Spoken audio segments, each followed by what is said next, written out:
پھر سے میں آپ لوگوں کی خدمت میں شاہی امام پنجاب کا بڑا ہی خوبصورت بیان لے کر حاضر ہوں، اور بیان کا عنوان ہے کہ قربانی کرتے وقت اکثر ہم لوگ یہ غلطی ضرور کرتے ہیں۔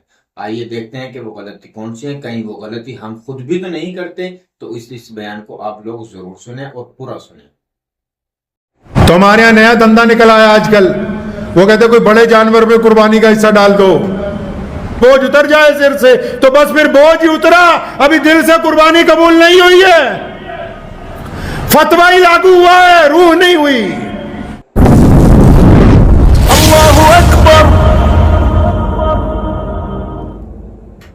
قربانی تو ان تمام لوگوں پر فرض کر دی گئی جو صاحب نصاب ہیں، اور کئی صاحب نصاب ایسے ہیں اللہ تبارک و تعالیٰ کو کنجوس سے بڑی نفرت ہے۔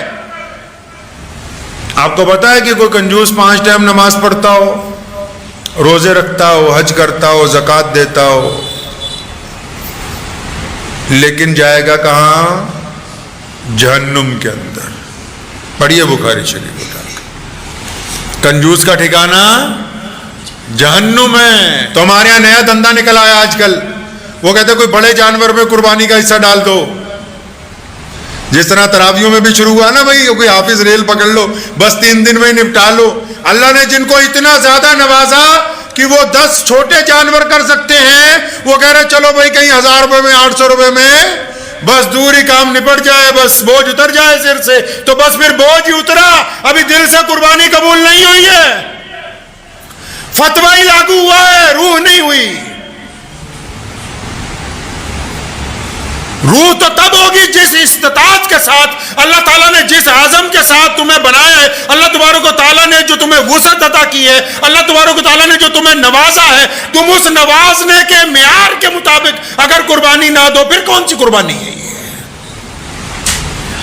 کہ نہیں جی ہم نے تو سوچا کہ فلاں جگہ حصہ ان کے لیے جو اس قابل نہیں تھے کہ وہ حصہ کے علاوہ صرف ایک اپنا ہی کوئی چھوٹا جانور خرید کے قربانی کر سکتے، جن کو اللہ نے کروڑوں روپے دیے، نوازا، اور اتنا نوازا ہے کہ گھر کے تمام لوگوں پہ قربانی واجب ہے، تمام پہ،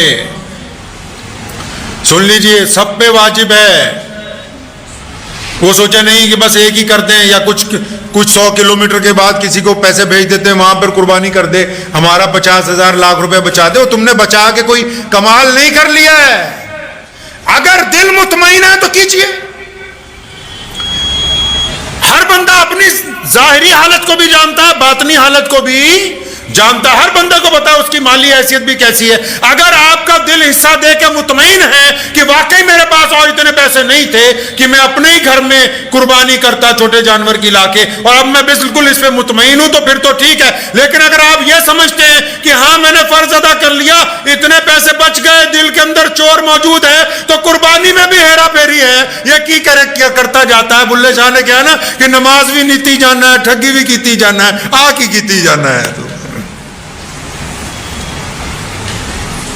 نیتوں کے اوپر، قربانی نیتوں پہ ہے۔ اللہ تبارک و تعالیٰ کو ضرورت نہیں کہ اسماعیل علیہ السلام کی گردن پر چھری چلے، اللہ تبارک و تعالیٰ کو یہ بھی ضرورت نہیں کہ ابراہیم علیہ السلام کی نیت کو جانچا جائے، ایسا نہیں ہے۔ اللہ نے قیامت تک کے لیے آنے والے مسلمانوں کو دکھانے کے لیے کہ دیکھو جب میں نے اپنے نبی کو خواب میں حکم دیا تو یہ دیکھو کہ جو میرا بندہ ہوتا ہے وہ میرے لیے کس حد تک جا سکتا ہے، اس لیے یہ قربانی کا فلسفہ ہمارے سامنے رکھا ہے۔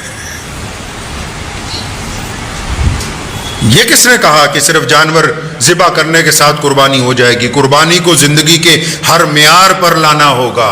حدیث پاک میں آتا ہے نا، جو چیز اپنے لیے بہتر سمجھو وہی اپنے بھائی کے لیے بہتر سمجھو۔ دسترخوان پہ بھی اگر بیٹھیں تو آپ کو 2 روٹیوں میں اگر ایسا لگتا ہے کہ ایک زیادہ بہتر ہے، زیادہ گرم ہے، یہ میرے حصے میں آ جائے، تو شریعت کہتی ہے کہ وہ اسی دسترخوان پہ بیٹھے ہوئے اپنے بھائی کو دیں، تاکہ پھر پتہ لگے کہ آپ میں جذبہ ہے قربانی کا۔ جن چیزوں کو آپ اپنے لیے بہتر سمجھتے ہیں ان کو اپنوں کے لیے بہتر سمجھیں۔ جس آنے والے نقصان کے متعلق خود خبردار ہونا چاہتے ہیں، اپنے پڑوسی کو بھی اس سے خبردار کریں۔ دوسروں کی تباہی پر خوش ہونے کی بجائے ان کو خبردار کر کے خود بھی ان کا ساتھ دیں۔ یہ فلسفہ ہے عید الاضحیٰ کا۔ اللہ تبارک و تعالیٰ نے یہ فلسفہ ہمیں عطا فرمایا ہے اس عید کے موقع پر۔ اور بے انتہا اللہ نے جن کو نوازا ہے ان کو چاہیے کہ اپنا مال اس عید کے روز پوری فراخ دلی کے ساتھ خرچ کریں. جن کو اللہ نے خوب دیا ہے سستے جانور نہ ڈھونڈیں. ہاں وہ ان کے لیے جن کے پاس کم پیسے مجبوری میں ان کو شوق ہے وہ جو مرضی خرید لائیں, لیکن جن کو خوب نوازا گیا ان کو نہیں حکم کہ تم سستے جانور خرید کے اپنی فرض ادا کرنے کے لیے بھاگ جاؤ. اور پھر قربانی کا جو گوشت ہے اس کو حکم دیا گیا ان غریبوں کے اندر بانٹا جائے جن کے پاس کھانے کے لیے کچھ نہیں ہے. بہت ہی رچ فوڈ ہے دنیا کا. لوگ جو مرضی کہتے رہے لیکن ساری دنیا میں مسلمانوں کے علاوہ 70-80% لوگ گوشت کھا رہے ہیں. کیوں کھا رہے ہیں؟ کہ دنیا کا طاقتور ترین کھانا ہے, غریبوں تک نہیں پہنچتا. عید الاضحیٰ کے موقع پر پوری دنیا میں مسلمان اسے غریبوں میں, مسکینوں میں, ضرورت مندوں میں تقسیم کرتے ہیں. تو ایک دو ایسے بھی ہے کہ جنہیں پورا فریج خالی کر کے بچی تو نہیں جاندے, رکھ لو 2-1 مہینے ہم بھی کھاتے رہیں گے. کرنا کیا ہے تم نے؟ جس کی نیت ہے قربانی کو فریج میں بند کرنے کی, اس کی قربانی کہاں جنت تک پہنچنے والی ہے. بانٹنے کا مزاج بنانا ہے, یہ ہمارے رسول صلی اللہ علیہ وسلم کی تاکید ہے ہمیں. میرے نبی علیہ الصلوۃ والسلام نے کچھ جمع نہیں کیا, جائیدادیں نہیں بنائی, لیکن در رسول پر جو آ گیا, قسم اللہ وحدہ لا شریک کی, جو در رسول پر پہنچا تو خالی نہیں آیا واپس. بانٹنے کا مزاج اسلام نے عطا کیا ہے. مانگنے والا کوئی آ جائے, مسلمان ہو غیر مسلم ہو, ضرورت مند کوئی آ جائے ہمارے سامنے, اسلام نے کہا ہے کہ ہمارا مزاج بانٹنے والا ہونا چاہیے. اس قربانی کے دن اب یہ یاد رکھنا ہے کہ دلوں کو پاک کرنا ہے, نفرتوں کو ذبح کرنا ہے, رنجشوں کی قربانی دینی ہے, جھوٹے غرور اور انا کی قربانی دینی ہے, اپنی میں کی قربانی دینی ہے. جب دل پاک ہو جائے گا اور پھر اللہ کے رسول صلی اللہ علیہ وسلم ابراہیم علیہ السلام کی جس طرح سنت ادا کرتے ہوئے قربانی دیتے تھے, پھر وہ قربانی دیں گے تو یقیناً اللہ کے حضور وہ قبول ہوگی. یہ عید اسی لیے فرض کی گئی ہے کہ ہمیں یاد رہے کہ ہم نے قربانی دینی ہے, ہم نے اظہار کرنا ہے, ہم نے وفاداری کا اظہار کرنا ہے, ہم نے صبر کرنا ہے, ہم نے اللہ کے راستے کے اندر اپنے مال جان دینے کا عہد کرنا ہے.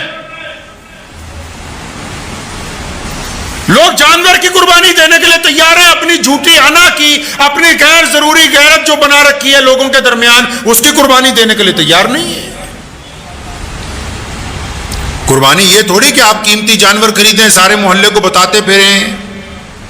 یہ پوری دنیا کے اندر عید الاضحیٰ کے موقع پر جو قربانیاں دی جاتی ہیں, ان کا مطلب یہ ہوتا ہے کہ جو بندہ قربانی دے رہا ہے اس کو اپنے رب سے پیار ہے, وہ اپنا مال خرچ کر رہا ہے, اور پھر وہ قربانی کا گوشت ان غریبوں میں تقسیم کر رہا ہے جن کو یہ مہنگی چیز کبھی کھانے کو جلدی ملتی نہیں. عید الاضحیٰ کا مطلب کہ ہم اپنے دل کے اندر اس جذبے کو دہرائیں کہ الہ العالمین آپ نے جن لوگوں سے, جن چیزوں سے ہمیں رکنے کا حکم دیا ہم رک جائیں گے, جن کاموں کا شریعت میں حلال طریقے سے کمانے کا حکم دیا ان کو کریں گے, جوڑنے کا حکم دیا ان کو جوڑیں گے, کرواہٹ دور کرنے کا حکم دیا ان سے کرواہٹ کو دور کریں گے. جہاں ہماری میں نے ہمارے خاندان کا بیڑا غرق کیا, ہم عید کے دن اپنی میں کو قربان کر کے ہم بن کے ایک دوسرے کے گلے مل جائیں گے. یہ اس عید کا فلسفہ ہے, اس عید کا مقصد ہے. یہ عید الاضحیٰ کا مقصد یہی ہے کہ ان میں صبر کا مادہ پیدا ہو, اثار کا مادہ پیدا ہو. جو قربانی نہیں دے سکتے, جن کے پاس اتنی رقم نہیں ہے, وہ کیا کریں؟ سیدنا ابوبکر صدیق رضی اللہ تعالیٰ عنہ خلیفہ ہے, نہیں پیسے نہیں دی قربانی کئی سال. عمر رضی اللہ تعالیٰ عنہ نے کئی سال قربانی نہیں دی.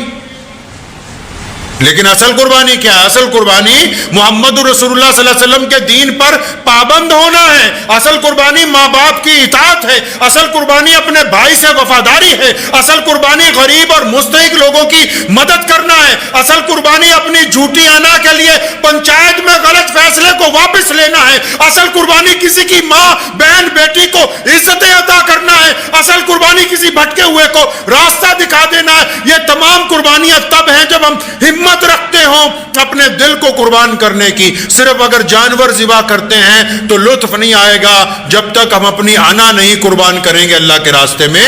ابراہیم علیہ السلام صرف بیٹے کو قربان کرنے نہیں چلے تھے, وہ اپنے بیٹے کو اللہ کی رضا کے اندر قربان کرنے چلے تھے. بیٹے نے صرف باپ کا کہنا نہیں مانا, اللہ کی رضا کے لیے اللہ کے دستور کو مانا کہ چھری چلتی ہے تو چل جائے لیکن میں اللہ کے حکم کے اندر رہوں گا. بیوی نے شیطان کو اس لیے بھگایا تاکہ قیامت تک کے لیے تمہیں پتہ لگ جائے کہ شیطان جب آ کے وسوسے ڈالے تو شیطان کی بات نہیں مانی جائے گی, صرف رحمان کی بات مانی جائے گی. کئیوں نے تو سمجھا کہ بس گوشت کھا لیں بس ہو گئی عید. ایسا نہیں ہے. اس عید پر عہد کیجئے کہ ہم نے اپنی انا کی بھی قربانی دینی, اپنے جھوٹے غرور کی بھی قربانی دینی, جس کی وجہ سے بہت سارے رشتے ٹوٹے ہوئے ہیں, بہت سارے کام بگڑے ہوئے ہیں. گھروں میں لوگ کہتے ہیں سکون نہیں ہے. گھر کا جو بڑا ہوتا ہے اس کے ہاتھ میں کنجی ہے سکون کی. وہ چاہے تو ایک دن میں حالات اچھے ہو جائیں, وہ چاہے تو ساری زندگی نہ ہو. وہاں قربانی دینے کے لیے تیار نہیں ہے. میرے پیارے بھائیو, آپ نے یہ ویڈیو دیکھی اور یہ آپ کو کیسی لگی؟ اگر ویڈیو اچھی لگی ہے تو اپنے دوستوں کے ساتھ شیئر ضرور کریں. اب دیجیے اجازت, ملتے ہیں انشاءاللہ اگلی ویڈیو میں. السلام علیکم ورحمۃ اللہ وبرکاتہ.